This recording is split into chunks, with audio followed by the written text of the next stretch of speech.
What's that phrase? Anything you say can and will be used against you.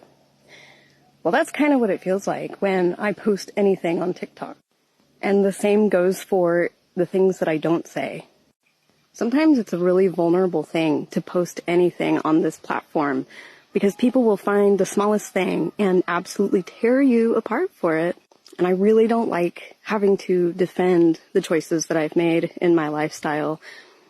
But what I do like doing is providing clarity where there is a mass misunderstanding. And the biggest concern and questions that I was getting in my last video that went viral like within hours, which was shocking to me, was that I must be a trust fund kid, or, mommy and daddy are paying for my bills. And I guess I just kind of want to address it because it is a big concern for people, whether you're looking to move out and kind of live a similar lifestyle, or people that just want to be judgmental for the sake of being judgmental. But I'm a very open and honest person on here. I try to be as authentic as possible, so I have no issue taking those assumptions and pointing out why those assumptions are incorrect.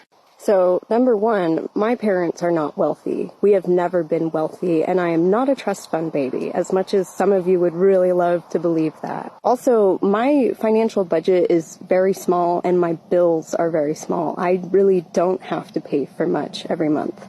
Alternative ways of living are so crucial right now. Just all power to Manders. Thank you for what you're doing. Anyone who's challenging the status quo, though, is going to attract trolls. It's part of how our violent culture maintains itself, maintains the status quo. Now, another thing that Manders points out is she's being vulnerable. It's like being who you are. Can you imagine how much courage it takes to be who you are in a world that's so violent as this one?